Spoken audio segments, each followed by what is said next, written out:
We're talking, should we cancel Oprah after Neverland? And R. Kelly's breakdown, all that and more this week on Black Hollywood Live's The Trend. You're tuned into Black Hollywood Live, the world's first digital broadcast network devoted entirely to urban entertainment and pop culture. Tune in right now. Hey. We don't have music at the top of the show anymore. I know, but at least now the intro is a little hypey. We got a little hypey. What's up, everybody? Welcome. You are at Black Hollywood Live's The Trend. I'm your host, Courtney Stewart, and we're missing Daryl Kristen today, but he's out in these LA streets doing something fabulous and wonderful for somebody else. But we got a full house today and lots of things to talk about. Joining me on the panel this week is, of course, your friend, Jessie Janity. What's up? We have the lovely Tanisha LaVerne Grant back in the building. Yes, hello everybody. Thank you so much for having me again. Thank you so much for coming and joining us again. And we have some really special guests in the building today, you guys. They have an awesome film that we're going to discuss in detail, and it's probably going to teach you a little something that you didn't know about because I had no idea. We had cowboys in South LA, okay? But we have two special guests in the building. We've got Brett Valentine, and we have Mr. Guam Featherstone in the building as well. Yes, hello. Thanks for having us. So we're going to learn a little bit more about what they were working on, what they worked on, and how you guys can find it and get this information about what was going on in the LA city that we all live in. And I had no idea. It was right around the corner. Okay. I know, right? Only in LA. Only in LA. All kind of stuff happens. But we're going to start off the top with some topics from Jessie. What you got this week? Well, you all know that we're one to always talk about, hey, did you catch this on Netflix? Are you watching that on Hulu? You know what I mean? Bird Box came out with some crazy numbers for Netflix. Well, we all may like it, but Mr. Steven Spielberg Not so much. has some other things to say. Hated it. Hated it. Basically, Steven's trying to put some pushback against this, you know, with the Oscar buzz and all these award shows coming out. He's saying he's trying to keep, you know, theatrical movies and movies going to the theater versus you watching them at home and having this big box movie happen in a small little TV screen. He came out to say, once you commit to a television format, you're a TV movie.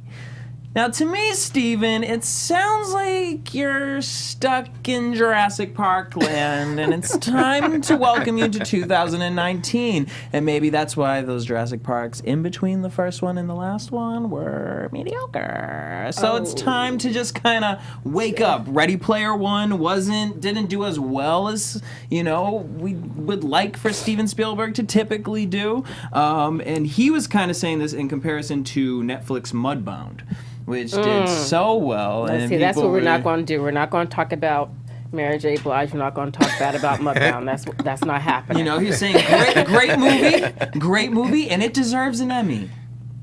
Really? But, yes. Really? He said, but Really? we're not bringing it over here to the Oscars. This is for big movies. This is for movies in theaters. So what do you guys kind of think? I know we got filmmakers in the building as well. So. Stuck? Is he stuck or does he have 90s? A point? Can we welcome the web?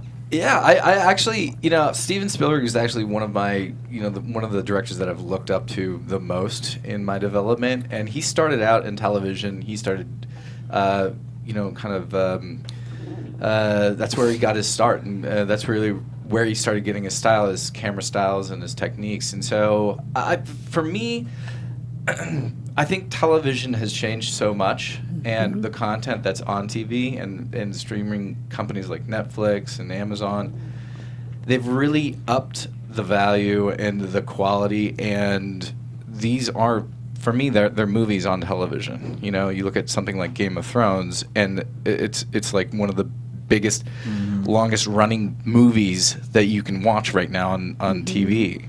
And so I think that line is really starting to blur. I think the line between what is television and what is movie and what is theatrical, I think in the next 10, 15, 20 years, that line is going to be really blurred at this point.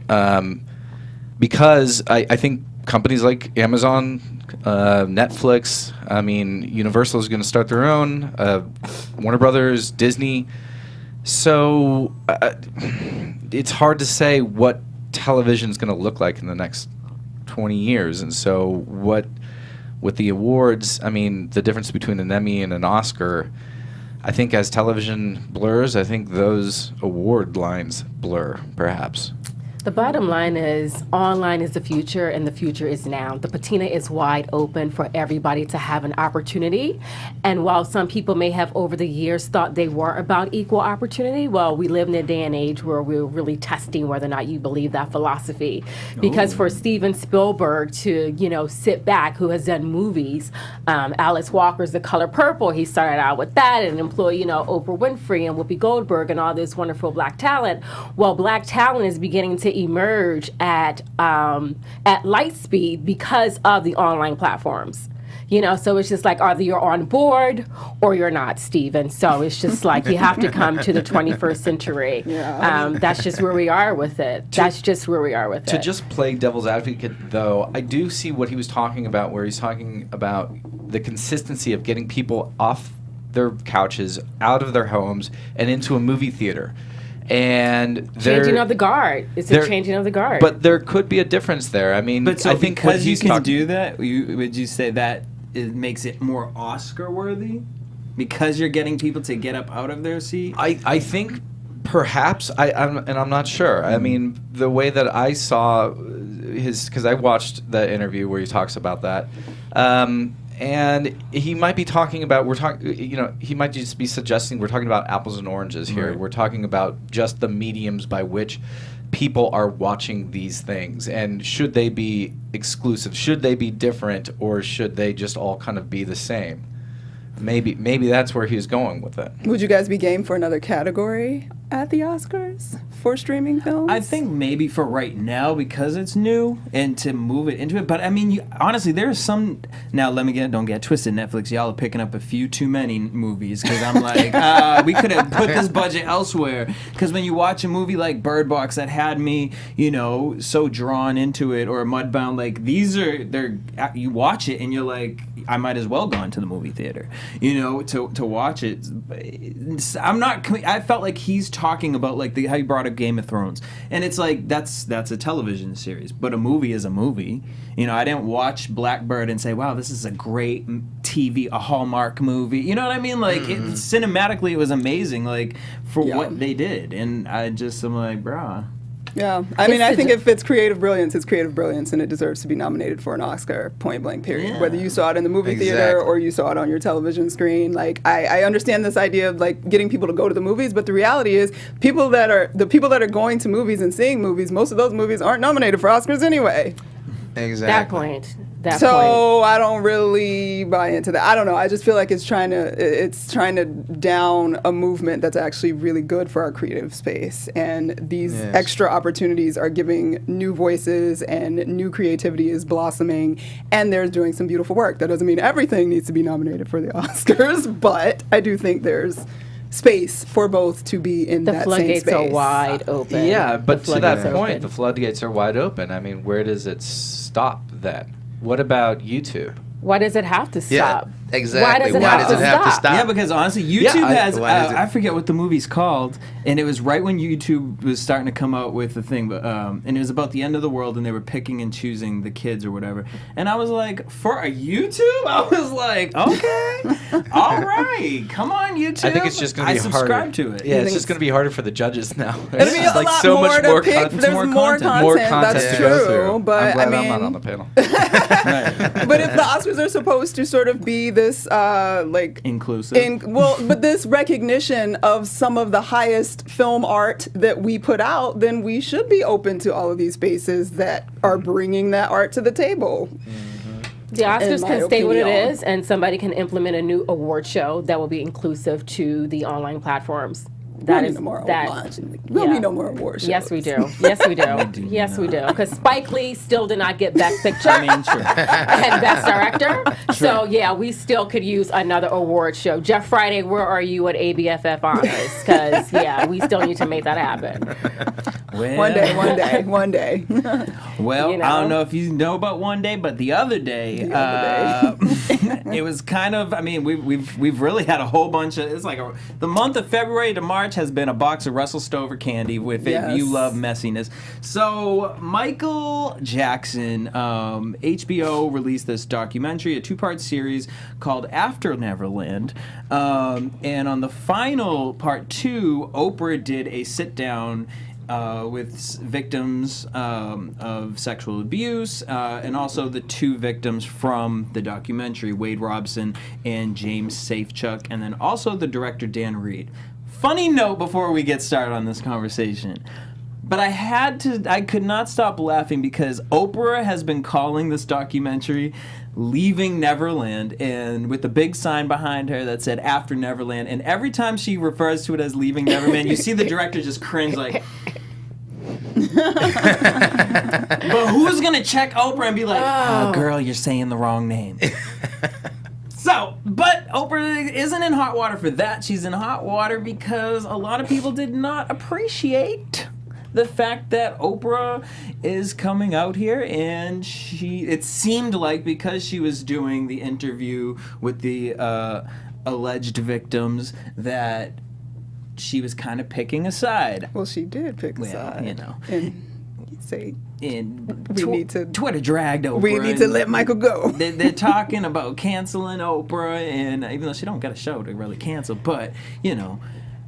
they're saying, wow, Gayle's doing the R. Kelly story, and look how good she did, and Oprah's over here coming across biased, and, you know, I actually watched it, and I thought, other than, well, that's so petty, I mean, never mind. I thought Oprah was honest. I like that she reached back into her how many years of journalism and said, hey, I've met with over 200 and I've interviewed over 200 and something victims, and I think a lot of the points she hit, it was 30 minutes too long, but I think a lot of the points she hit in today's standard of what we've been reading in the news, I feel like this was important to have. Now, I hate that it's about Michael Jackson because I am a Michael Jackson fan, you know, and it's whether do we believe Wade Robson, do we believe James?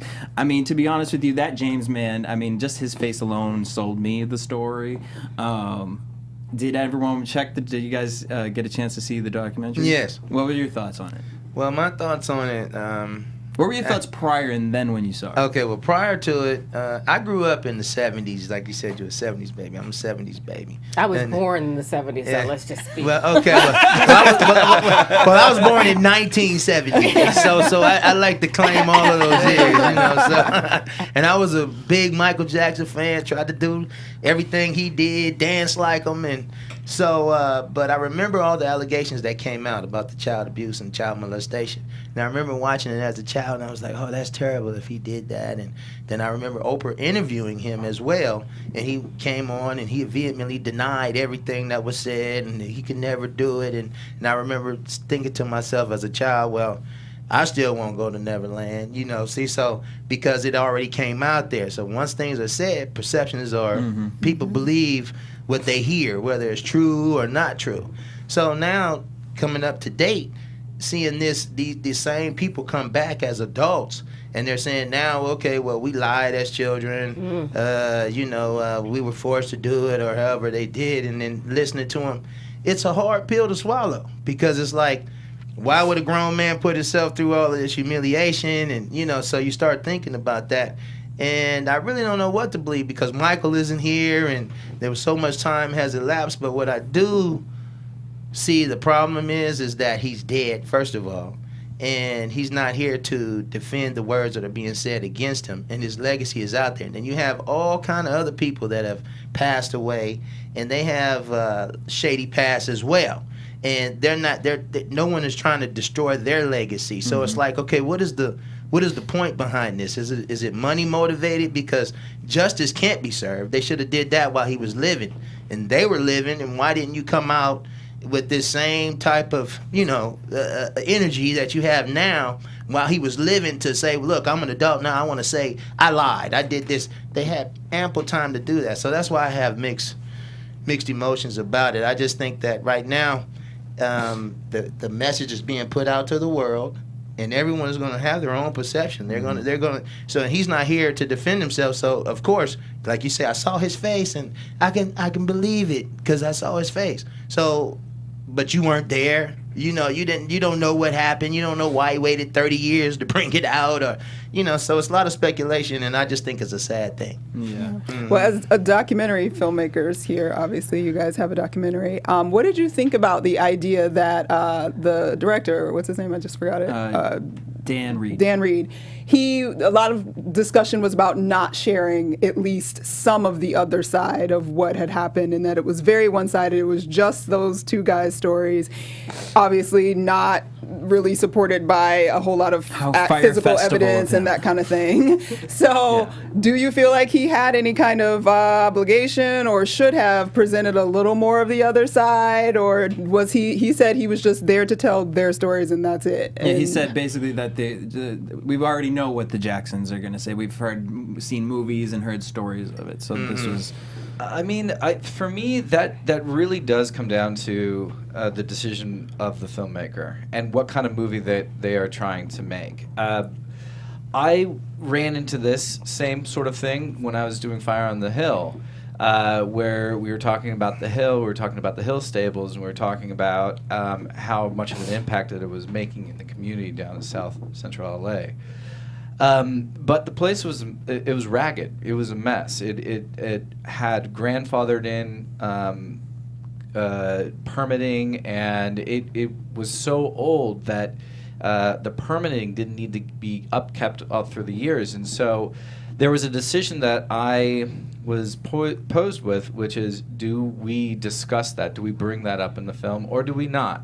And ultimately, I wanted to include it in there because I did want to include the other side. And we went out and we interviewed animal services and all that, and we wanted to get the other side of the coin because ultimately that was fair, that I felt, as a filmmaker. Now, with these two films, or one film that in two parts, I know the filmmakers, they wanted to have it be about the subjects and not about Michael Jackson, but it's hard for it not to be about Michael Jackson. He's at the center of it. He's at the center of it. He's an icon, and from what I'm sorry, go ahead. You're exactly right. That's what I was going to say. He's so intertwined in the story that it seems like there is kind of a void that has been created where I would like to hear the other side. I think the way that it was cut to, and you saw a lot of the same footage over and over again, and under lines, and there is you can manipulate footage that way, but again, I kind of default to what he was talking about, is like, this is ultimately a film about these subjects, and as the artist, as the filmmaker, he has every right to have that opinion. Well, there you go. Right out of filmmaker. Michael Jackson is such a slippery slope. I mean, I do know he owned the Beatles catalog. He owned, so much of Sony's music. So we know, there's always a conspiracy theory part, but, I do believe in real journalism in terms of Oprah. I think Oprah was a journalist. I don't know if anybody has ever read a book called Tailspin, where Stephen Brill says, and I have the quote here, a journalist takes the obvious, if self-serving position that their job is to provide accurate information about important subjects, and that how the people use or misuse the information is not their responsibility.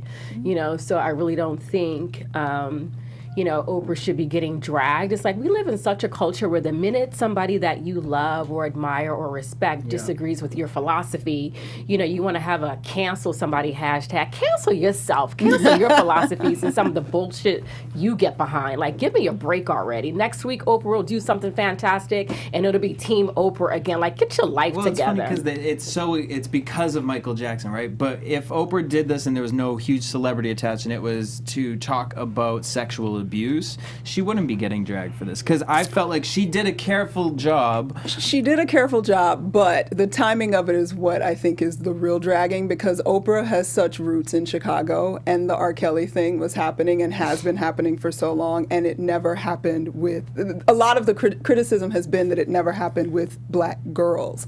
And she is supposed to be this like strong black woman, black girl advocate, and so a lot of people came for her because they're like, wait, you'll go after Michael Jackson in this semi-sensationalized sort of situation because this documentary is a little bit, we're not so sure how to take this documentary, but you did not put that same power behind the R. Kelly situation, and you've had years of knowledge of that to have done something. So I feel like the real dragging is not so much just that it was Michael Jackson, but also because this whole R. Kelly thing is sort of underneath that. Well, maybe Gayle got the interview first, and Oprah was like, I ain't gonna hurt, I ain't gonna... Well, Oprah could have got the interview years ago back in Chicago. Well. But speaking of Gayle, we're gonna jump on into that situation. And speaking of journalism, Gayle was on CBS, Gayle King on CBS this morning, got the coveted interview with R. Kelly. First time he's spoken since all of this has gone down. Tomorrow. It's our EUR Web Spotlight Story of the Week. Yes.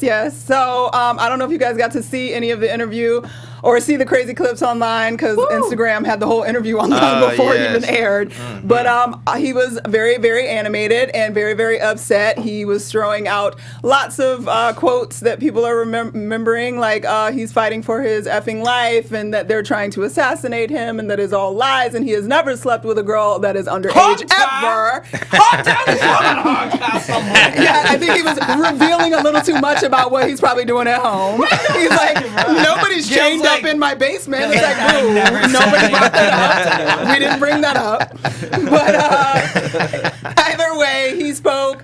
Gayle was poised for the entire interview, and people are like, "Oh my God, she's such an amazing journalist. She's kept her composure." I'm like, "But girl, she's composed. She's supposed to be composed." They were just like, this whole interview was sensationalism. It's like, what do you do? I mean, these are the topics. These are the people that you want to hear about. These are the people that get ratings, so and people want to hear from. What did you want Gayle to get up and fight him? Like, I have no idea. But he was right after the interview aired. He was arrested, and he is back in jail for not paying child support. Now, I'm interested to see if another $161,000. black woman is going to bail his ass out. They probably he will. got pulled into questioning because of this whole thing. Yeah, I'm sure he will get bailed out again by somebody. But apparently, if it's over $20,000 of child support due, it is a felony. He owes $161,000, so that is not good for his life. Do you guys feel like that interview should have been done at all?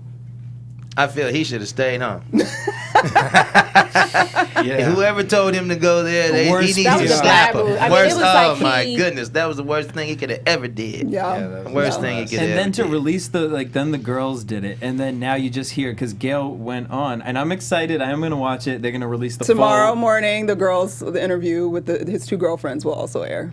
They're going to drop the whole 80 minutes with R. Kelly. But the fact that then Gayle came on, she was like, he was there behind the girls, and he would cough so that they would know that he was there. Like, bro, you are not helping your story in any way. That's insane. Not at all. R. Kelly is sick. He is a sick... Not the chains. Don't bring up the hands. It's not funny, but R. Kelly is a sick individual. He is sick, and we'll play it out with somebody that he's ill. On top of him being a pedophile, he's a classic narcissist. I mean, my God. I mean, it was like watching a third grader not take responsibility for, taking somebody's lunch. It was so bad, and what he's done is just so vile, so dark, so dastardly. And for him to get up, on national television like that and just really make a mockery of those young women that he abused is so sickening. It's just it was hard to watch. It was hard to watch. Welcome to American morning show television. It was honestly, apparently it was must-see TV. It was and then to tie it into what Oprah was talking about and how, because you look at these two girls and how manipulated they are. Yeah. And it's exactly like what's his name? James said, I'm coming out here, I'm doing this interview about Michael, and he said, I still have this feeling of guilt, I'm hurting Michael by doing this, by telling his story, he was that manipulated. And you look at these two girls, and you're like, they're in it right now. They're not going to really be able to heal for years from now from this, because they are sold. Next level gaslighting. Next level gaslighting. Yeah. Next level gaslighting, man. It's Yes. just Well, Azriel and Joycelyn, we praying for y'all because I have no idea what else can be done. Their parents Yes. have been all over the documentary trying to get them free, and they're obviously where they think they want to be right now. So hopefully one day that will no longer be the case, and hopefully R. Kelly stays in jail. But we're going to move on, and we're just going to give some celebration because after a heavy show and a heavy month and a half of all kinds of, between Jussie and all, there's just been too much going on. So we're going to celebrate a non-problematic and an amazing, wonderful young man by the name of Jaden Smith. Yes. For Jaden those of Smith. you that don't know, he has been using his own nonprofit organization to continue to bring love and water to the city of Flint, Michigan. And if y'all don't forgot, Flint has not had clean water for quite some time. Since before they declared a state of emergency there in 2016, and it was January 2016. So for over 3 years, at least on a federal level, we have clearly known these people do not have access to clean water, and they still do not. And we building a wall. Well, that's another conversation. But congratulations to Jaden and to his mom, Jada, who is also helping him out with the bill. They installed a water filtration system at the First Trinity Missionary Baptist Church over the weekend. People can come, bring their jugs, fill it up with filtered water every Sunday from 11 till, I believe it's 1:30 at the church, and they will be paying for all of the utility expenses and things that come along with that, and hoping to install another filtration system in the near future. So thank you for keeping the light on Flint, because Yeah. other ways we probably would not be talking about Flint at all still, and those people would just still be suffering. Go So Jaden. shout out to Christopher Jaden. Cyrus Smith. I right. know he's doing wonderful things, and also doing wonderful things. Like I told y'all at the top of the show, we got 2 guests up in here that have stories to share that I myself knew absolutely nothing about. Like, I got this clip of Fire on the Hill documentary, and I was like, what is this? Cowboys, what's going on? And I thought it was going to be like Santa Clarita somewhere, whatever. It's right here. South Central LA. There's men on horseback running. I was in shock. I love okay? the Black Cowboys. I was like, yes, I am excited. So tell us about the documentary and how you guys decided you wanted to tell this story and share it with the world. So the documentary is called Fire on the Hill. It's about a group of black cowboys in South Central LA. It's really based around this stable, as I mentioned earlier, called The Hill. It's one of the last inner city stables that was down in South LA. I came across it in 2011. Basically, there's a story there, but basically I followed horse manure, and it led to the Hill stable. And I just was like everybody, the reactions that I've been, getting that everybody has is like, what is this doing in the middle of the inner city here? And so I just started asking questions and meeting people, and got introduced to Guan. He invited me out on a horse ride. This is back in 2011. Mm-hmm. So this is when the stable was up, and we were filming, and during the course of the filming, there was a fire there, and it was set really mysteriously, and we talk about that in the film, but we really follow 3 subjects in the wake of this, Guan being one of them, who is trying to kind of resurrect the Hill and bring it back, because it was a place that was doing so much to get kids out of gangs. And it was really using a very unique way to do it, in a way that's actually tied into the history and the heritage of South LA and the black cowboy there. And so, Yes. so he's one of the main subjects in it. Can you share a little bit of your story, how you found your way to the Hill? And all okay. that's meant to you? Yeah, I found my way to the Hill in 1999. After I came back from Europe, I was in the military. I was in the Army, and I needed a place to be. Even though I'm from Los Angeles had changed so much. Gang banging had just took off. Mm-hmm. Like I said, I'm a 70s baby, so I saw the whole transition when people used to just go to different blocks and we'll fight each other and then pick up sticks and then chains, and then next thing you know, guns came out, and I was gone. I was in the Army. And when I came back, it was just so segregated, I didn't really know where to go. And someone told me about this place called The Hill, and I said, okay, let me go try it out. And they had horses up there, and it was like a community within a community. Mm-hmm. And all these people that were there, they like adopted each other like family members. And so I saw that you had Mexicans, whites, blacks, Crips, Bloods, Serranos, all these different gang members in this area, and they were getting along, and it just tripped me out. Like, what is the common denominator here? How is everyone in this little street getting along, but outside of here, people are killing each other because they live on the wrong block?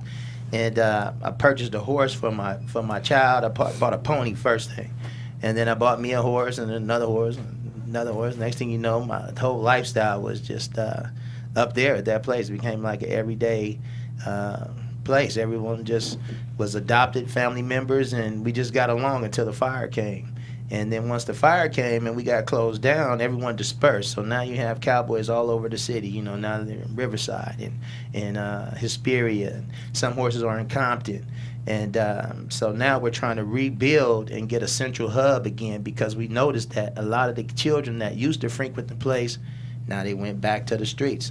They're in gangs, they're in jail, they're dead. And so it was like, man, we got to do something. So when Brett came up with the idea to film and make awareness, get some type of awareness out there to get the city involved and try to see if we could get this place built, it was a great idea. We just thought we were just going to do a little clip and, you know, like a support clip, and then it turned into what it is. It's Fire on the Hill, and it's a great story, not just because I'm in it, but It's definitely a great story.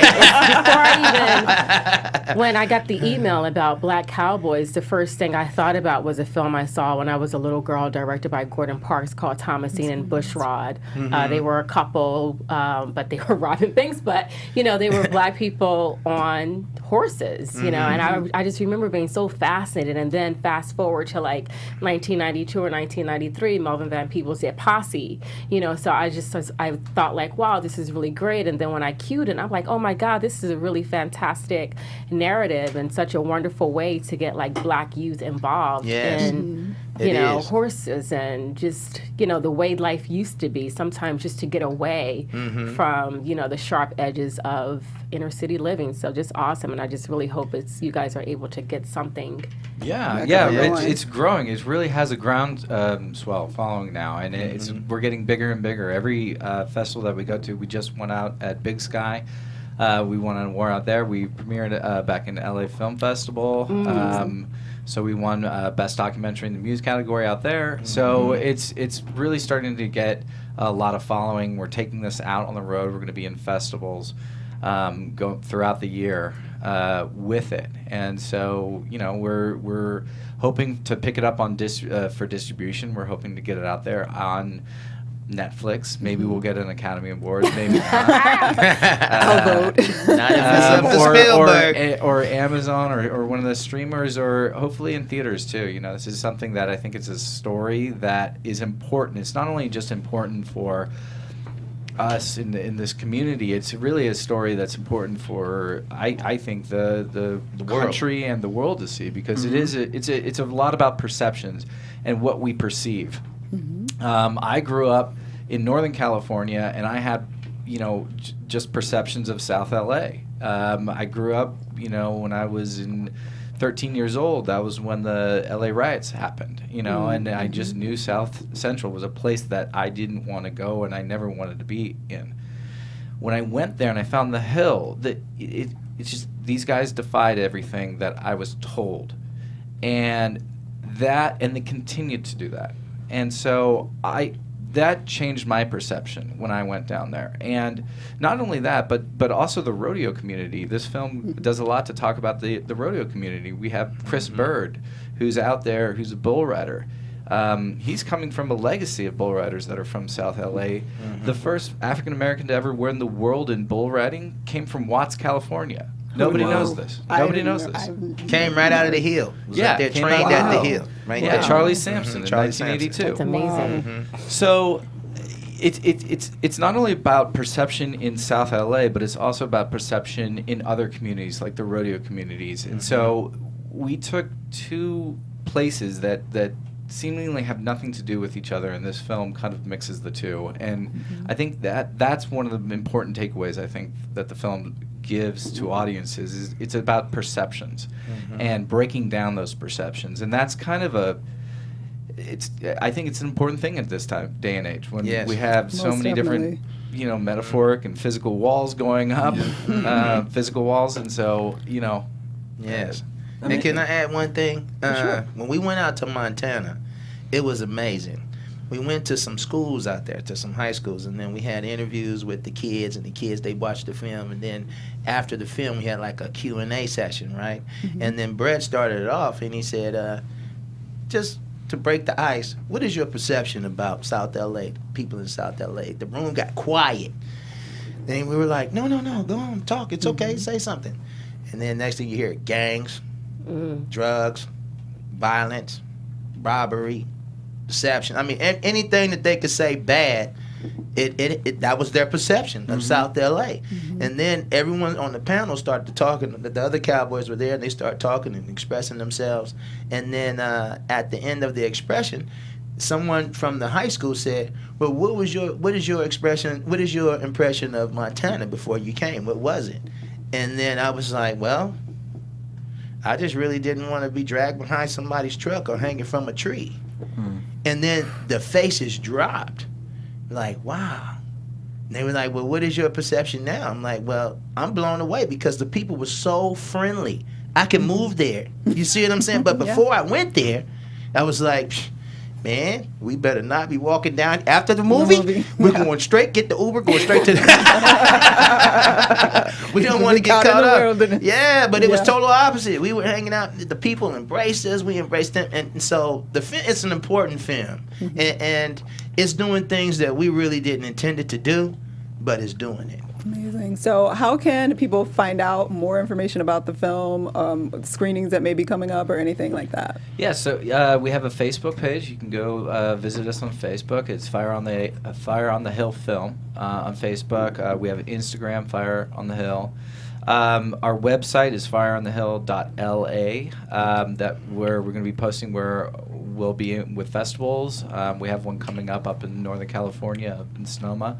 At the end of the month. It's a hometown festival for me. Cool. But more importantly, too, a foundation has started from this, and the Hill Foundation. Hill Foundation. And so if you go to hill-foundation.org, you can find out about how to help and support and support these programs that are now just starting as a result of this film. So is the Hill sort of getting back up and running, and that's things what we're are in the process of. And we haven't it's physically working. built it, but the organization of everything is happening right now. So it's coming. Yeah, It's coming. things are happening. Good things are happening. I don't want to ruin anything in case for people to see the film, but you should see the film and things are happening. Yes. Okay. One more time. Where is the foundation located? Hill-foundation.org. That's our website. Log on and check our programs out. Okay, definitely. All right, guys. Well, where are you guys going to be this week? Jesse? Well, y'all can hit me up everywhere at DJ Jesse J. And if you love Ratchet Reality TV, make sure you guys check out VH1's Love and Hip Hop The T podcast on Apple Music. And Ms. Tanisha, where can they find you? You can find me on a blog that I have on blackinamerica.com, so make sure you click blackinamerica.com. You can also follow me on Instagram and Facebook at Tanisha LaVerne Grant, all three names. If you can say Sarah Jessica Parker, you can say Tanisha LaVerne Grant. Yes. It's your life.